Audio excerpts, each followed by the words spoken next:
وفاقی وزیر منصوبہ بندی احسن اقبال کی زیر صدارت سالانہ پلان کوارڈینیشن کمیٹی کا اہم اجلاس آج منعقد ہوگا۔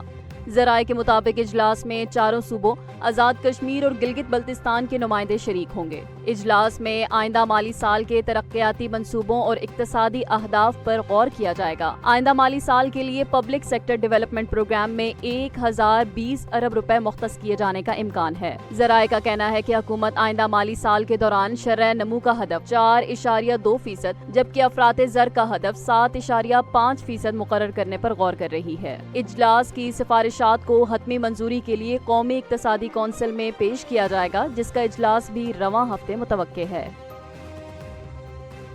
ملک کو درپیش شدید مالی بحران کے باوجود حکومت نے آئندہ مالی سال کے لیے 4100 ارب روپے کا ترقیاتی پلان تیار کر لیا ہے، جس کی منظوری آج وفاقی وزیر منصوبہ بندی احسن اقبال کی زیر صدارت ہونے والے اینول پلان کوارڈینیشن کمیٹی اجلاس میں دی جائے گی۔ نئے ترقیاتی پلان میں تعلیم، صحت اور پانی جیسے اہم شعبوں کو نظر انداز کرتے ہوئے سیاسی ترجیحات کے تحت سڑکوں کی تعمیر کو مرکزی حیثیت دی گئی ہے۔ بھارت کی جانب سے پانی بند کرنے کی دھمکیوں کے باوجود پانی کے منصوبوں کی رقم میں 45% کمی کی گئی ہے، جس سے ان کی مجموعی مالیت 140 ارب روپے رہ گئی ہے۔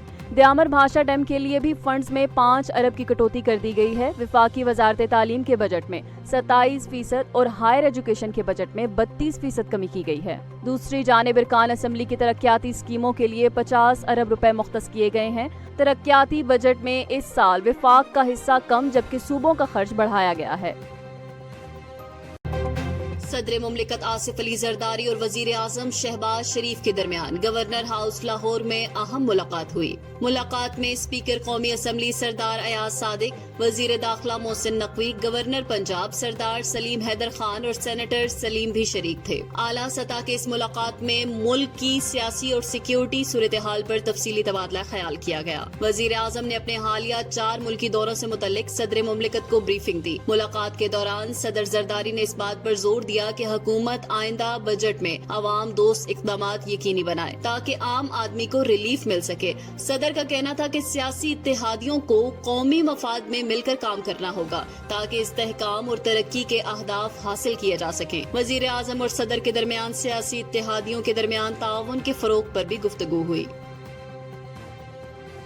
ڈیرہ غازی خان میں پنجاب پولیس کی بروقت اور کامیاب کارروائی کے نتیجے میں 4 خوارجی دہشت گرد ہلاک کر دیے گئے۔ پولیس ترجمان کے مطابق دہشت گرد کوٹ مبارک کے علاقے میں سرگرم تھے اور شہریوں کو خوفزدہ کر رہے تھے۔ اطلاع ملنے پر پولیس نے فوری پیش قدمی کرتے ہوئے علاقے کو گھیرے میں لے لیا اور فائرنگ کے تبادلے کے بعد 4 دہشت گردوں کو ہلاک کر دیا۔ کارروائی کے دوران دہشت گردوں کے قبضے سے اسلحہ اور گولہ بارود بھی برآمد کر لیا گیا، جبکہ علاقے میں سرچ اینڈ سویپ آپریشن جاری ہے۔ آئی جی پنجاب ڈاکٹر عثمان انور نے آپریشن میں کامیابی پر پولیس ٹیمز کو شاباش دیتے ہوئے کہا کہ پنجاب پولیس خوارجی دہشت گردوں کے خلاف سیسا پلائی دیوار ہے اور ملک دشمن عناصر کو کسی صورت کامیاب نہیں ہونے دے گی۔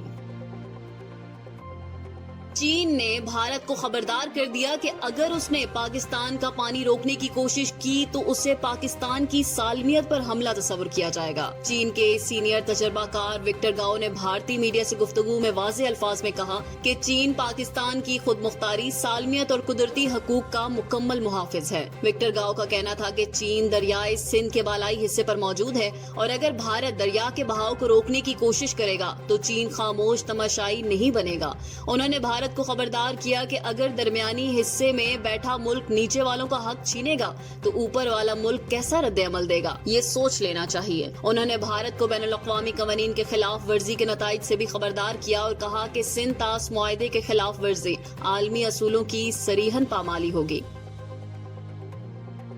خیبر پختونخوا حکومت نے تعلیمی ایمرجنسی کے تحت بڑا فیصلہ کرتے ہوئے صوبے کے تمام سرکاری اسکولوں میں طلباء کو فرنیچر فراہم کرنے کا اعلان کر دیا ہے۔ وزیر اعلیٰ علی امین گنڈاپور کی زیر صدارت سالانہ ترقیاتی پروگرام کے اجلاس میں فیصلہ کیا گیا کہ آئندہ مالی سال میں کوئی بھی بچہ فرش پر نہیں بیٹھے گا۔ وزیر اعلیٰ نے کہا کہ تعلیم کے لیے سازگار ماحول بنیادی ضرورت ہے اور فرنیچر سمیت دیگر سہولیات کی فراہمی پر کوئی سمجھوتا نہیں ہوگا۔ اجلاس میں بتایا گیا کہ اسکولوں کو فرنیچر، صاف پانی اور واش رومز کی سہولیات ترجیحی بنیادوں پر دی جائیں گی۔ وزیر اعلیٰ نے اساتذہ کی جدید ٹریننگ، تدریسی معیار کو بہتر بنانے اور نئے بھرتی ہونے والے اساتذہ کے لیے لازمی ٹریننگ پروگرام کے آغاز کا بھی عندیہ دیا۔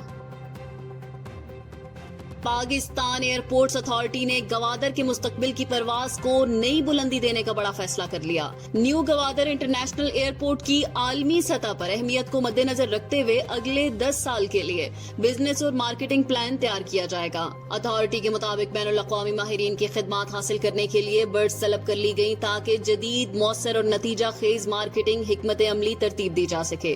اس منصوبے کے تحت ایئرپورٹ کی اسٹریٹجک اہمیت کو دنیا بھر میں اجاگر کیا جائے گا اور گوادر کو بین الاقوامی فضائی نیٹ ورک میں نمایاں مقام دلانے کی کوشش کی جائے گی۔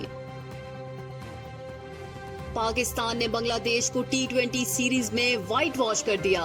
لاہور کے قذافی اسٹیڈیم میں کھیلے گئے تیسرے اور آخری میچ میں محمد حارث کی دھواں دار سنچری نے فتح آسان بنا دی۔ بنگلہ دیش نے پہلے بیٹنگ کرتے ہوئے 196 رنز کا ہدف دیا، جسے پاکستان نے صرف 17.2 اوورز میں 3 وکٹوں کے نقصان پر حاصل کر لیا۔ محمد حارث نے 46 گیندوں پر 107 رنز کی ناقابل شکست اننگز کھیلی، جس میں 7 چھکے اور 8 چوکے شامل تھے۔ اس جیت کے ساتھ پاکستان نے 3 میچز کی سیریز 3-0 سے اپنے نام کر لی ہے۔